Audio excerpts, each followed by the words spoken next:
Hi, I'm Gandini, this is Kati Ylä-Hokkala, and we'll take you through the very basic idea of Siteswaps. Kati, would you please juggle? So Kati is juggling the simplest three-ball pattern, the three-ball cascade. There's a couple of basic assumptions we need to make for the Siteswap system to work. The first assumption is that the hands are always alternating. So Kati's hands are going right, left, right, left, right, left, right, left. Kati's hands are alternating and they are throwing at an even tempo, at equally spaced intervals. So the rhythm is always boom, boom, boom, boom, boom, boom, boom. So our two basic, very simple assumptions, but they really help understand the system, are two hands that are always alternating right, left, right, left, right, left, and throws which are on equally spaced intervals. The other simple assumption, this is one of those things that seems really trivial and obvious but will help build this little mathematical structure that will give us all these very nice patterns, is that if a ball arrives in a hand, a ball needs to leave. If no ball arrives in a hand, no ball needs to leave. Obvious but worth saying. So that's what the hands are doing, and that's a little bit of what the balls are doing, but let's focus more specifically on what the balls are doing. And specifically, let's focus on the red ball. So the red ball, if we look at just the red ball, is going red boom boom, red boom boom, red boom boom, red boom boom. The red ball is being thrown every 3 beats, a waltz time. And in fact, if we look at the two other balls, the green ball and the white ball, the balls are actually going red, green, white, red, green, white, red, green, white, red, green, white. If you notice, the color of the balls never changes. So every ball is being rethrown every 3rd beat. And in fact, this concept of when the ball is being rethrown is the crucial concept in understanding Siteswaps. The definition of Siteswaps is how many beats later, how many throws later is a given ball being rethrown. And in this case, every given ball is being rethrown every 3 beats. So in terms of describing this pattern with this little definition of how many beats later is a ball being rethrown, we could define this pattern as 3, 3, 3, 3, 3, 3, 3 ad infinitum. But because they're repeating units, we condense it to just 3. So this pattern is called 3. Our first pattern. And last trivial thing, but very, very important thing, is if you notice the red ball always crosses.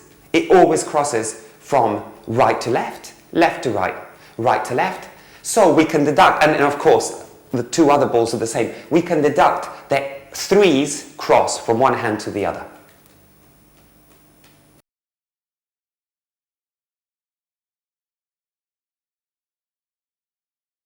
So let's now look at the basic 4-ball pattern.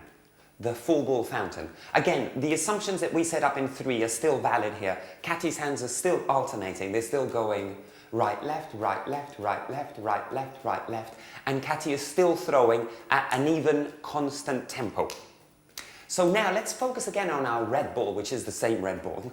And the red ball is going red 2, 3, 4, red boom boom boom, red boom boom boom, red boom boom boom. It's more of a poppy kind of thing, and it's being thrown every 4 beats because it's going red 2, 3, 4, red 2, 3, 4, red 2, 3, 4, and all the other balls in the pattern. So let's see what the colors here are. I think that they are red, green, white, blue, red, green, white, blue, red, green, white, blue, red, green, white, blue. Every ball in this pattern is being rethrown 4 beats later. So, as you can deduct already, this pattern is called 4. Now, the other thing that you already know but is worth noting is if you just look at the red ball is being thrown from right to right. And in fact, every ball in this pattern is being thrown back to the same hand. So we can immediately deduct that a 4 throw in Siteswaps goes back to the same hand. Thank you, Kati.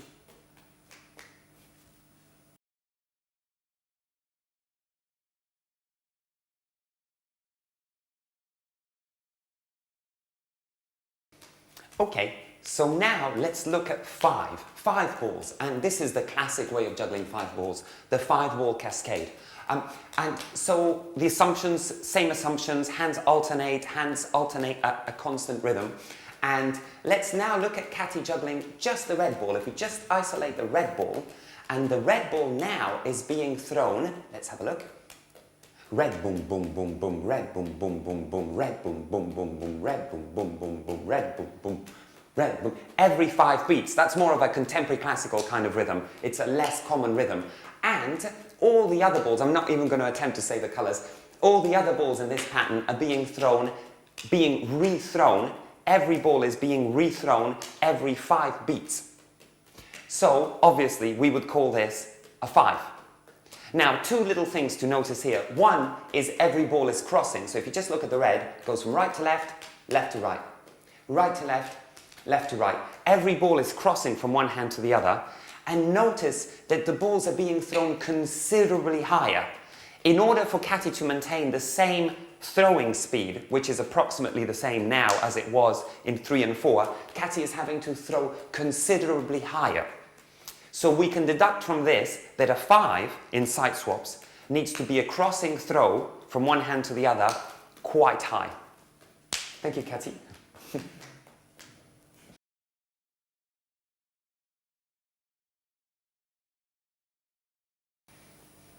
So let's now look at 2 balls. Ironically, things get rather more tricky with 2 balls because there isn't a simple way of juggling 2 balls. There is a simple way, which would be the shower, would you please? But things do something a little bit more complicated, which we'll deal with later. So let's imagine for now a hypothetical way of juggling 2 balls, which you rarely see anybody juggling 2 balls this way, but let's imagine that just for the sake of the system. Kati, would you please... So let's imagine this as a simple 2-ball fountain. And notice here that the hands are still alternating at a constant tempo, and they're going at roughly the same speed as before.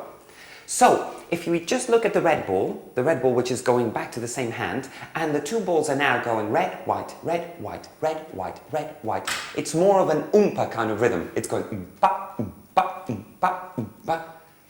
So it's an oompa rhythm, and every ball is now being thrown every 2 beats. So they're going red, white, red, white. Both the red ball and the white ball are being thrown every 2 beats. So a 2 would be an extremely small throw back to the same hand. But here's the interesting thing. If a 2 is an extremely small throw back to the same hand, and because it's a 2, nothing is happening in that hand, you could do it in a lazy way and actually not juggle it. So this could also be a 2. So we have a kind of weird distinction where you have lazy 2s, which in a sense are almost silent beats, where the ball doesn't need to be thrown because the next time the ball is being used is in the same hand and that hand isn't doing anything in between. So this is a bit of a tricky concept. It's a little bit like silent beats in music. Quiet 2, the lazy 2, is a held ball. So this is a very strange 2-ball juggling pattern. This is a lazy 2 juggling pattern, and would you show us the active 2? And this would be an active 2. So, in our Siteswap notation, a 2 can either be a little throw back to the same hand, or a held ball.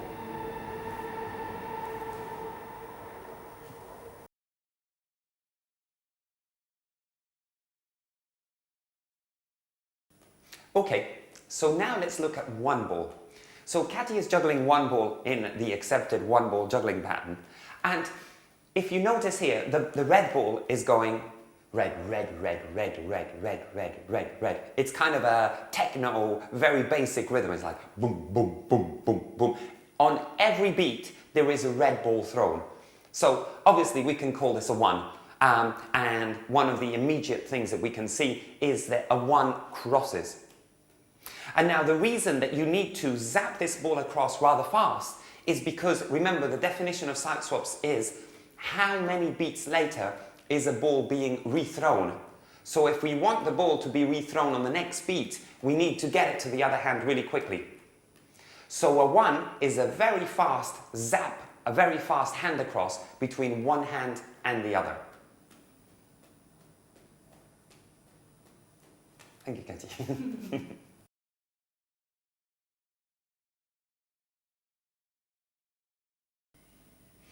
So let's now look at zero ball juggling patterns. Now things get frightfully more complicated here. In the same way that in mathematics the zero was found a lot later, the zero in Siteswaps is a bit of a counterintuitive concept.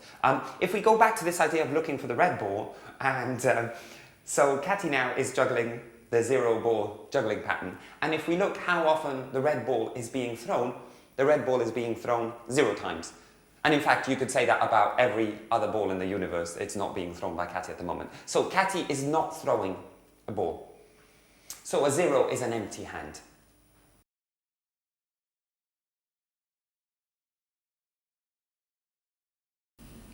So now let's look at combining throws of different heights. Siteswaps gets really interesting in this domain when you're combining throws of different heights. So let's go back to the 4-ball fountain. And let's just look at the red ball again. And remember that we said that a 4 throw, as in the 4-ball fountain, the 4-ball throw goes back to the same hand. Now, if Kati wanted to throw a 5, if we throw a 5 and we wanted to throw a 4 just after it, the 4 and the 5 would collide. So it would be possible to do that, but it doesn't fit our restriction of a ball arriving and a ball leaving. So let's assume for now that we only want one ball to arrive and one ball to leave. So we can't follow the 5 by a 4. Now notice this little empty gap here. We could follow it by a 3. So we could throw a 5-3 in the middle of a 4-ball fountain. So let's go back to Kati here. And Kati, would you be so kind as to throw us a 5-3? And notice what happened there. The red ball is now in the left hand, and the green ball, which did a 3, is in the right hand. And what's happened here is essential to the whole understanding of Siteswap notation, is Kati swapped the arrival points of 2 of the balls, in this case the red and the green ball. Now, you can just loop that, so you could do 5-3 continuous. Kati, would you be so kind?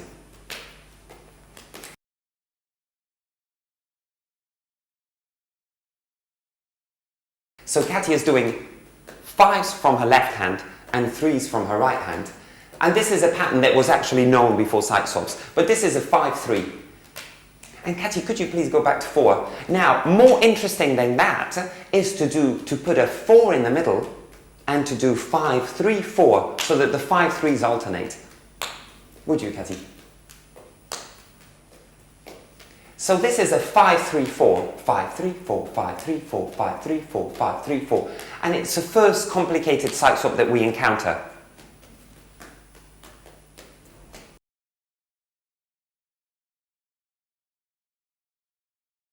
So now let's look at some examples of some simple juggling patterns that are Siteswap juggling patterns.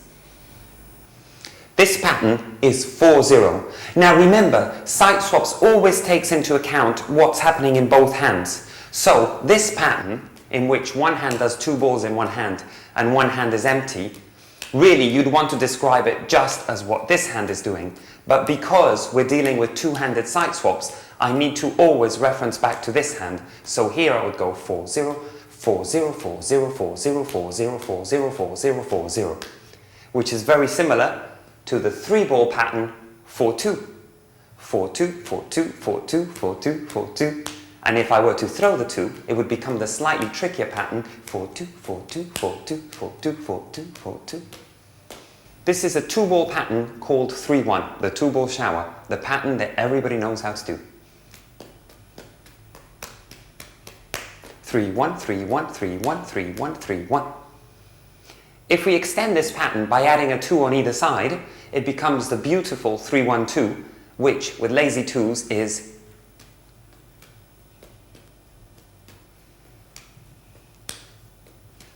and notice how the 1 ball simply does 1-2-0, the magnificent 1-ball pattern.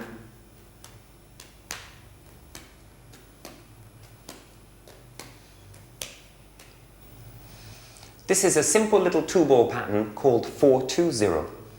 4-2-0, 4-2-0, 4-2-0, 4-2-0. And if I make the 2 active and I throw it, 4-2-0, 4-2, 4-2-0, 4-2-0, 4-2-0, 4-2-0, 4-2-0. Or I can transform the 2-0 into 1, 1 and get the lovely little pattern 4, 1, 1, 4. 1, 1, 4, 1, 1, 4, 1, 1, 4, 1, 1, 4, 1, 1, boom. Next, an all-time Siteswap classic, 4, 4, 1. 4, 4, 1, 4, 4, 1. 4, 4, 1, 4, 4, 1, 4, 4, 1, 4, 4, 1. This is the 3-ball pattern 3, 4, 2.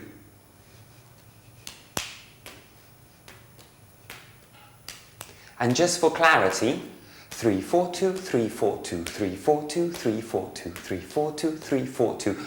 Or with a little active 2, 3, 4, 2, 3, 4, 2, 3, 4, 2, 3, 4, 2, 3, 4, 2, 3. Let's now look at the 3-ball shower, which in Siteswap notation is 5, 1.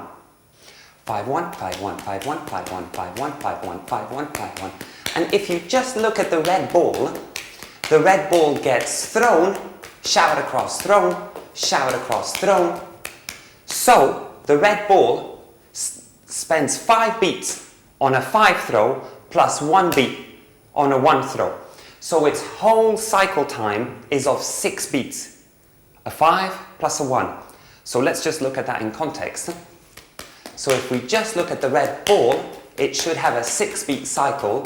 1, 2, 3, 4, 5, 6, 1, 2, 3, 4, 5, 6, 1, 2, 3, 4, 5, 6, 1, 2, 3, 4, 5, 1, 1, 2, 3, 4, 5, 1, 1, 2, 5, 1. So let's look at the box done within this Siteswap system as 6, 1, 2. 6, 1, 2, 6, 1, 2, 6, 1, 2, 6, 1, 2. And of course, there's a slightly more difficult version of the box, which is with throwing the 2s, and I almost fumbled that. 6, 1, 2, 6, 1, 2, 6, 1, 2, 6, 1, 2, 6, 1, 2, 6, 1, 2. 5, 2, 2. Now remember, if I don't throw the 2s, it's a big throw. So if from the cascade I want to throw a 5, 2, 2, I throw a big throw, I wait for 2 beats, and I'm back in. 5, 2, 2, 3, 3, 3, 3, 3, 5, 2, 2, 3, 3. If I do that continuously, 5, 2, 2, 5, 2, 2, 5, 2, 2, 5, 2, 2. So this is 5, 2, 2 with lazy 2s, and then there's the difficult version with the active 2s, 5, 2, 2, 5, 2, 2, 5, 2, 2, 5, 2, 2, 5, 2, 2. But go back to the lazy version. Now remember earlier we transformed 2, 0 into 1, 1. Another very classic Siteswap transformation is to transform the 2, 2 into 3, 1. 5, 3, 1, 5, 3, 1. So what I've done here is I've transformed the 2, 2 of 5, 2, 2 into the 3, 1 of 5, 3, 1. And this is another all-time Siteswap classic, 5, 3, 1, with almost a drop.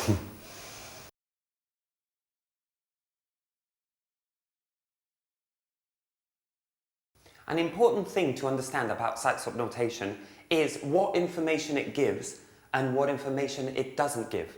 The main information that Siteswap notation gives us is how many beats later an object gets rethrown. So, for example, if we take the Siteswap 3 here, and I look at the red ball, I am saying the red ball will get rethrown 3 beats later. So if I change the pattern to this, in terms of Siteswaps, this is still the same pattern, as well as this pattern, as well as this pattern, or this pattern. These are all just 3s. The fact that I am positionally changing my hands does not affect how I describe the pattern. There are other notations which we'll look at later on in the DVD which do deal with this issue. But for now, this is a 3, this is also a 3, and this is also a 3. And indeed, if I were to do this, this would also be a 3, as is that, and as is this. The other thing to remember about Siteswaps is that we're starting with the assumption that there's a constant rhythm. But Siteswaps doesn't tell us how fast or how slow this rhythm is. So as long as the rhythm is constant, for example, I can juggle 3 like this, and the rhythm here is boom, boom, boom, boom, boom, boom. Or I could decide to start with a much faster rhythm, which would be ba, ba, ba, ba, ba, and this would still be the Siteswap 3. Or I could start with a much slower rhythm, which would be boom, boom, boom, and then this would still be the Siteswap 3.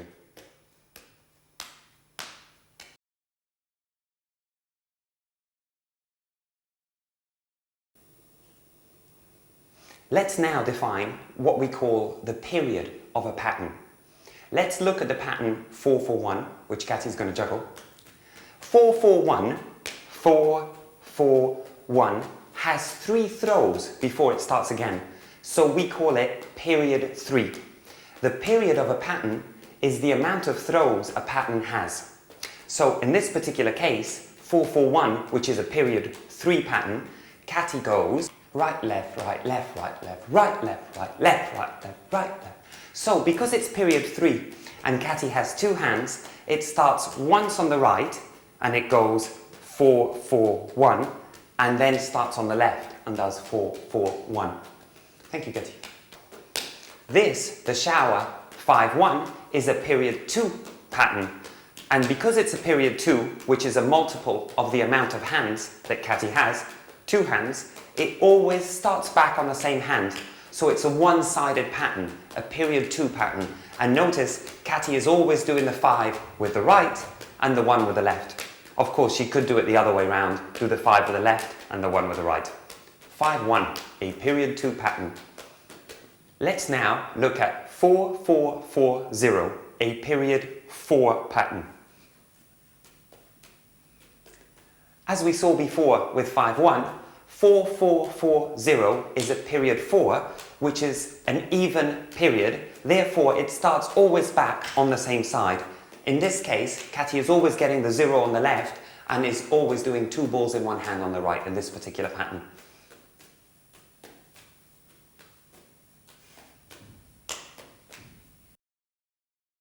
Let's now look at the period 5 pattern 4-5-1-4-1. Now, because it's a period 5 pattern, which is an odd number, it means that Kati does 4-5-1-4-1 starting from the right, and then the second time she does the cycle, she starts from the left. So really, for the balls to be back in their original places, she needs to do 10 throws, 2 times the period. So 4-5-1-4-1, a period 5 pattern, which goes 4-5-1-4-1, 4-5-1-4-1, 4-5-1-4-1. Thanks, Kati.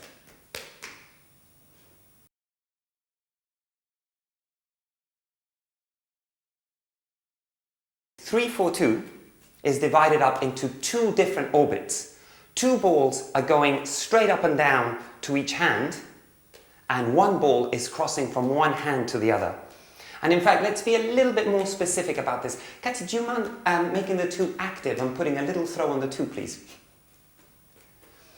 So if you see here, we could say that 2 of the balls have orbits which are double. So if you look at the blue ball, it goes up in a big throw, little throw, up in a big throw, little throw. And the green ball in the right hand is doing exactly the same. So those 2 balls are doing a double orbit, whereas the red ball is just doing 3 from hand to hand, doing that. The other mathematical thing to notice about this is the 3, the period of the pattern is 3. Therefore, any ball which is a multiple of the period, i.e. 3, 6, 9, 12, will be doing a single orbit, doing the same thing. Let's look at the period 5 pattern 4-5-1-4-1. As we mentioned earlier, 4-5-1-4-1 has a 5 in it, and it's a period 5 pattern. Therefore, the 5 in 4-5-1-4-1 will be a singular orbit. In this case, it's the red ball, and if you watch the red ball, it's just doing a little arc from one hand to the other every 5 beats. So, in a sense, if you wanted to learn this pattern separately, you could isolate the balls. So if we look at the 2 other balls, let's just look at the green ball. The green ball goes across up, across up, across up. So just the green ball. Let me see if I can match. So you could isolate this just learn this. And if you watch the yellow ball is sort of chasing the green ball around. So patterns have this extraordinary orbital complexity, which is one of the things that many people find fascinating about Siteswap patterns. Thanks, Kati.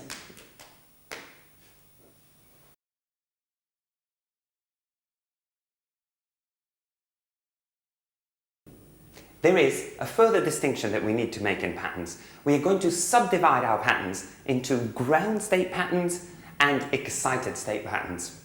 This terminology is very similar to the quantum terminology of excited levels and states and things, and there is indeed a kind of symbolic relationship between both worlds, but we don't need to get into that right now, do we?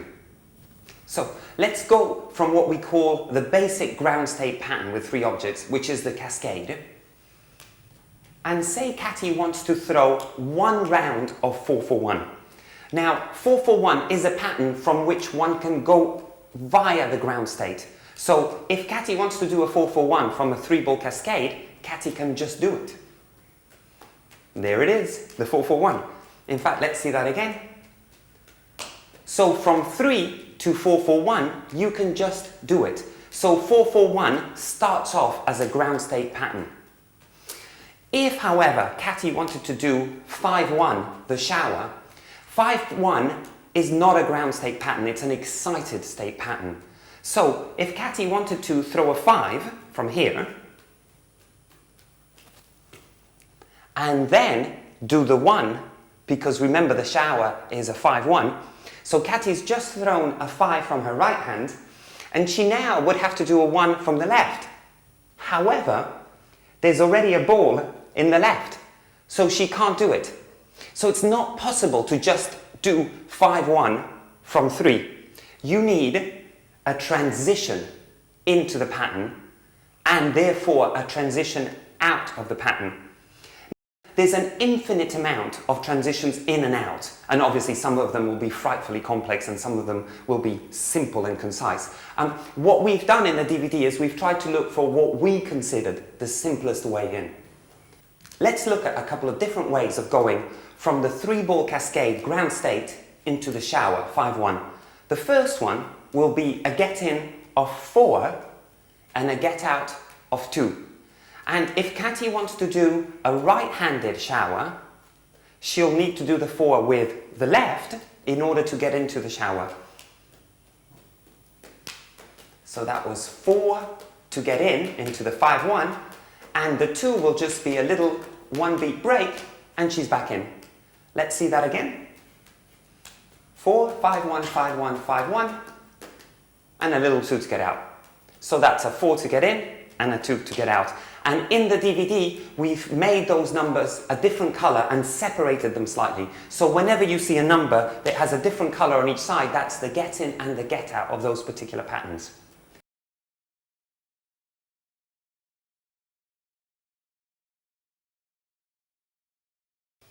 A question that's often asked about Siteswaps is, how do I quickly know how many balls are in a pattern? And there's a very simple way of doing this, which is the average rule. So say you take the pattern 5-3-1 and assume for a moment that you don't know how many balls 5-3-1 has.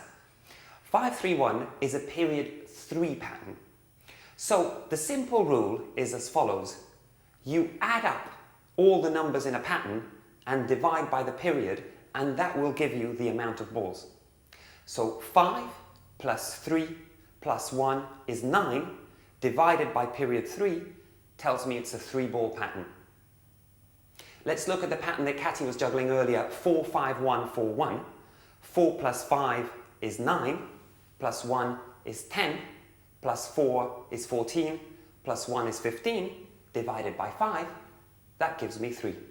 So it's a 3-ball pattern.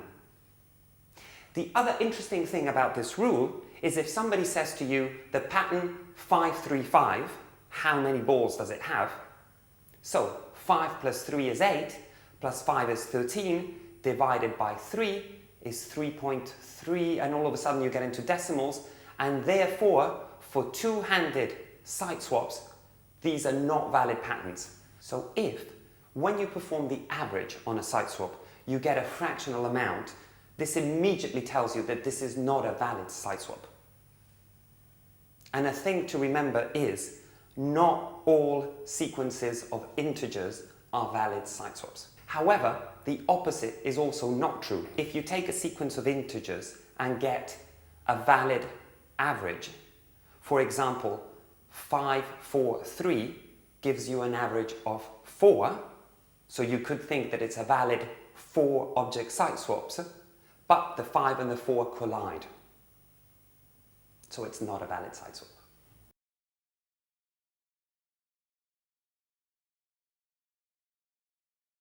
Let's now look at synchronous patterns. Now, one of the classic synchronous patterns is the 4-ball synchronous fountain. Please, Kati. Now, for this, we're going to have to relax some of our restrictions because, as you notice, both of Kati's hands are throwing simultaneously, synchronously. So it's a synchronous pattern. Now, this was the pattern 4 that we met earlier. And notice rhythmically here, the rhythm is boom, boom, boom, boom, boom, boom, boom, boom, boom, boom, boom, boom, boom, boom, boom. Now, when Kati shifts it to synchronous, boom, boom, boom, boom, the rhythm is twice as slow, so we halve the amount of throws. So we're losing all the throws in between. So all of a sudden, in terms of describing this pattern, we need 2 bits of information because there's 2 throws throwing, but we're not going to have as many beats. So all of a sudden, we don't have odd numbers anymore. So we're losing our 1s, our 3s, our 5s, our 7, they go, but we need some way of notating these two bits of information. And Jack Boyce created this notation, which is synchronous notation. And in this particular case, I write brackets 4, comma, 4, close the brackets. And obviously that's a lot harder to say, but this is the pattern, brackets 4, comma, 4, brackets. And there is one further distinction that we need to make. The pattern that Kati's juggling here has crossing balls, and yet her hands are throwing at the same time. So here we have a strange concept, because we said that the 1s, the 3s, the 5s no longer exist, and yet we have crossing 4s, crossing 6s. So we need to somehow differentiate between a 4 that stays in the same hand and a 4 that crosses. So we do that by putting an X next to numbers that cross. So this particular pattern would be notated brackets 4x, comma, 4x, brackets. Thanks, Kati. Let's now look at some simple synchronous patterns. Kati's about to do the box. And the box. Now, one little thing to think about in synchronous notation is the notation doesn't specify which hand you're talking about. It doesn't say this is the left, this is the right. However, whichever hand you decide is the left at the beginning in the first set of brackets needs to be the same one in the next set of brackets. Let me illustrate this in this pattern. So if we just start describing the pattern by the upwards throw, in this case this little blue ball from the left, and we decided that we're describing the left hand first, so it's a 4 to the same hand with a 2 that's crossing. Remember, we no longer have 1s. So in our first set of brackets, we have a 4 2x. I close the brackets, and then I need to describe it.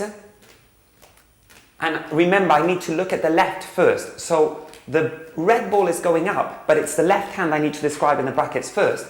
And so in the second set of brackets, I'm going to describe the 2x first, followed by the 4. So the full notation for the box in synchronous notation, and this is a bit laborious, is brackets 4, comma, 2x, close brackets, open brackets, 2x, comma, 4, close brackets. So Ben Beaver came up with a nice, simple way of describing symmetrical synchronous patterns without having to write the second set of brackets. If you've got, say, 3 sets of brackets and then you repeat the whole thing on the other side so you don't have to write all your x's and your 2's and your commas, you simply put a little asterisk at the top, which means repeat on the other side. A marvelous way of saving lots of digits written down on paper. So in the case of the box, you would notate it brackets 4, comma, 2x, close brackets, asterisk. Thanks, Ben. Thank you, Mr. Ben Beaver. You know you're the one. Hey, Ben, we couldn't have done it without you. We love you, Ben. We love you. We love you. We love you, Ben. Okay, let's now look at a lovely example of a 4-object synchronous pattern. This pattern is called 6x4 to 4x. And I don't really need to say very much. This is Kati juggling the magnificent 6x4 to 4x. And notice that we didn't put that little star that we were talking about earlier in this. If we had, which means repeat on the other side, this would be the same pattern, but going from one side to the other. And it's a marvellous 4-object synchronous pattern. Thanks, Kati.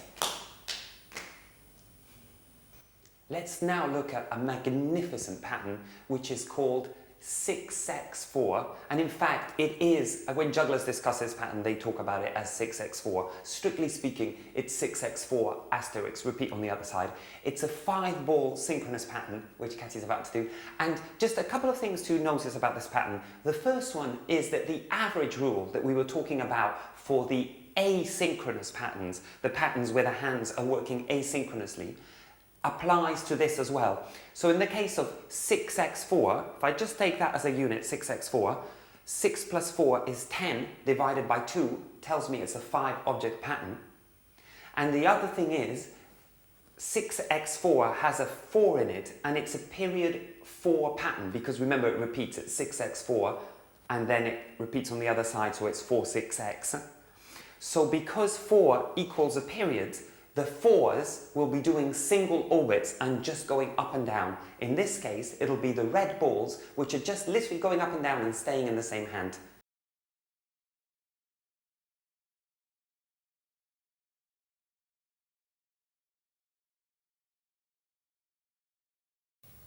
Up to now, we've been dealing with 1 ball arriving in a hand and 1 ball leaving, or no balls arriving and no ball leaving. Let's now look at the situation where more than 1 ball arrives and or leaves from the hand, and these patterns are called multiplex patterns. Now we need to elaborate on our notation slightly, and again this is a little bit of notation that was suggested by Jack Boyce in 1990, and what we now need to introduce is square brackets. So all of a sudden, as in synchronous notation, I have to notate 2 events at the same time. But I want to differentiate these 2 events from how I notated 2 events in synchronous. So in synchronous notation, I used round brackets, and for multiplex notation, I am going to use square brackets. So put simply, I am now going to put 2 or more digits inside square brackets, and that's all one event. So let's look at a precise example. Let's say I want to throw a 4 and a 3 at the same time from one hand. So it would be something like this, a 4 and a 3, and I would put square brackets around this. Let's look at an example of a multiplex throw.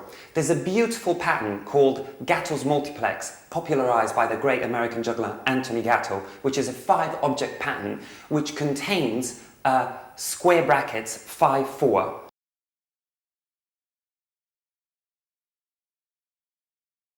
If I'm describing this to somebody, if I say 5 4, they might think it's a 5 and a 4 in asynchronous juggling.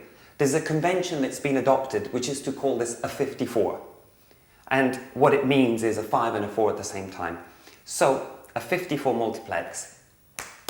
Notice the green ball is being thrown as a 4 and the red ball is being thrown as a 5.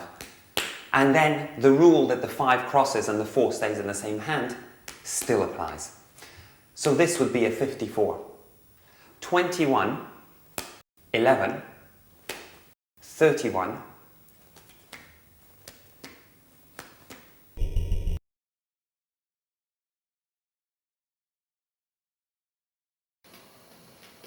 the last bit of interesting information on the pattern that Kati is juggling, and indeed all multiplex patterns, is the 43, the 4 and the 3 that are thrown from a hand at the same time. The orbital information is not contained within the Siteswap. So the Siteswap is not telling you which one of the 2 balls you have in the hand to throw as the 4 and the 3. So in the precise example of Kati here, if you notice Kati's right hand is throwing a red ball as a 4 continuously. And that's Kati's choice. If Kati were to change the way she catches, which she just did, now notice the right hand is cycling through 3 different balls. So it's going blue, green, red. And that's Kati's choice. So the thing to remember here is the information given within the square brackets tells you which throw is to go to which height, but it doesn't tell you which one of the balls is that throw. Thank you, Kati.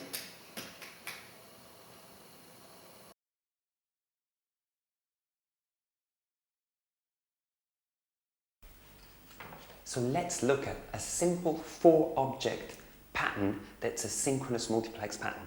So let's just look at it with just 2 balls to start with. So let's break this pattern down.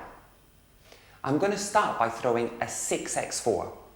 My right hand is throwing a 6x. Now remember, 6x is a height 6 throw that crosses to the other hand, and my left hand is throwing a 4x, a height 4 throw that crosses to the other hand. So I am throwing 2 crossing throws simultaneously at different heights. And it's a rather weird coordination if you've never tried this before. But this is this strange little coordination. The right hand throws a big crossing throw, and simultaneously the left hand throws a little crossing throw. 6x, 4x. The second part of this wondrous little pattern, my right hand is simply going to place the ball across over to the other side. Now, instinctively you might think that that's a 1, but remember, because my hands are working at the same time, there is no hand ready to throw on the next beat, so I can't throw a 1. Remember, the definition of Siteswaps is how many beats later does a ball get thrown. So a 1 would mean a ball gets thrown on the next beat, but there is no hand there on the next beat, since my hands are working at half the speed, but twice at the same time. So, this is a 2x. So my right hand is throwing a 2x, a hand across to the other side, and my left hand is simply just waiting, so a 2. So I have 2x2 on the second beat, and on the third beat I've got my multiplex throw, which is 2 same height throws, 1 that crosses and 1 that doesn't. So a 4x and a 4, and I need to put those throws in square brackets. My right hand at the same time just waits. So the third part of this wondrous little pattern is this. So let's assemble these 3 ingredients and have a look at this wonderful little pattern. So here we go.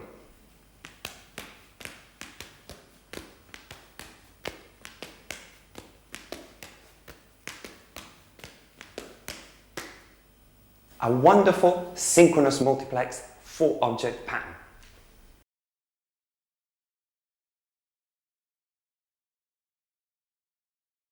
There's a mathematical rule which says if you take a Siteswap and you add x to each digit, you get an equivalent Siteswap, or you get a similar Siteswap with more balls. So let's look at a particular example of this. There's a lovely little 1-ball pattern called 201, which is as follows. And notice I'm doing the 2s as active throws. I can do them as lazy throws, but it feels a little bit silly. So this is a 201. Now, if I take the pattern 201 and add 1 to each one of the digits, I get 312, which is a fantastic 2-ball pattern. Ball, please. Which goes as follows. And notice, interestingly enough here, is that the red ball is still doing 201. Whereas the white ball, if you look at it in isolation, is doing 300. So you could think of this as 2 separate 1-ball patterns that get added together. So this is the marvelous 312. And if I do it with a lazy 2, I simply get this wonderful little creature. So let's add 1 to each one of those digits and find the equivalent 3-ball pattern, 423. Ball, please.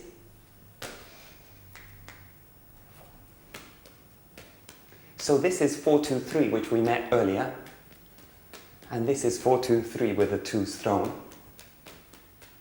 And let's add 1 again to each digit, and we end up with 534. Ball, please. And this is the wonderful little 534. And let's throw the 3s on the outside. And remember what we said earlier, that if a pattern is of period n and it has n as one of the digits, or as a multiple of one of the digits, that orbit will be a 1-beat pattern. So in this case, the red ball is simply looping from one hand to the other as a 3. And lastly, for fun, let's look at the equivalent 5-ball pattern, which is 645, another beautiful pattern. Ball, please. So this is 6-4.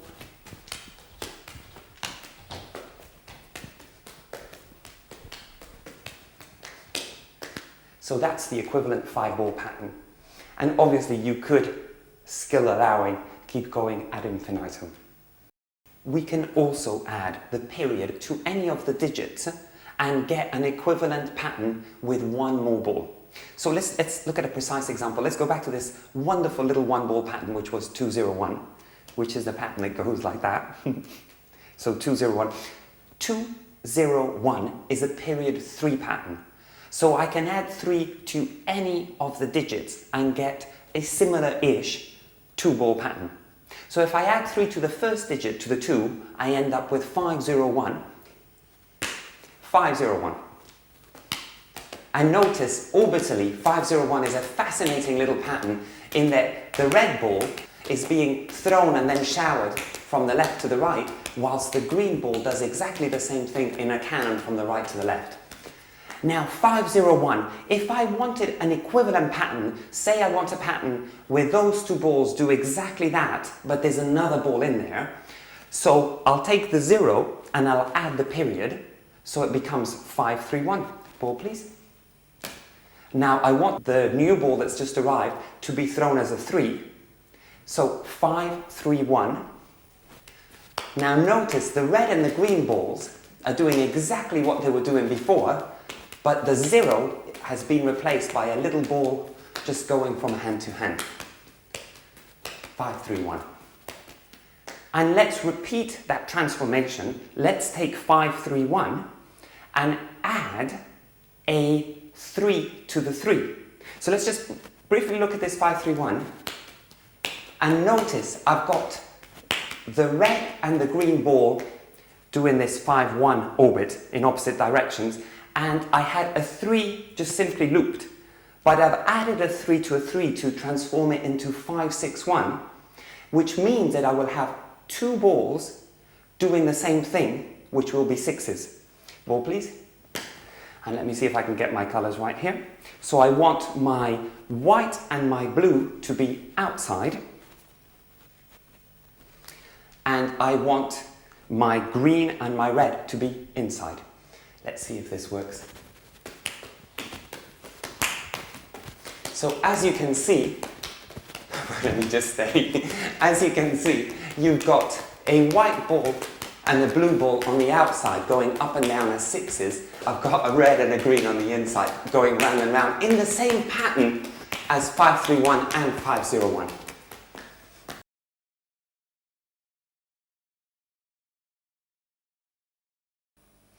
Let's sum up the basic throws we've just encountered, and let's look at these throws just in isolation so that we remember what each number means. So a 0 was an empty hand. A 1 is a quick hand across between one hand and the other. A 2 is either a little throw back to the same hand or a held ball. A 3 was a crossing throw at approximately the height of a cascade. So that's a 3. So a 4 will be a same-handed throw similar to the throw that one does in a 4-ball fountain. A 5 will be a crossing throw similar to the throw one does in a 5-ball cascade. So a 6 is a same-handed throw as in the 6-ball fountain. And the 7 is a crossing throw as in the 7-ball cascade. Now we can see the emergence of a system here. Notice the throw heights got higher and higher. So we had a 1, a 2, a 3, a 4, a 5, a 6, and all odd throws crossed, whilst all even throws stayed in the same hand. This is a very important concept in Siteswaps, at least in two-handed Siteswaps. So, all odd throws cross, all even throws stay in the same hands, and the throws get progressively higher and higher. So if all of a sudden you wanted to know what a 13 was, a 13 would be a huge throw that crosses between one hand and the other, as in a 13-ball cascade.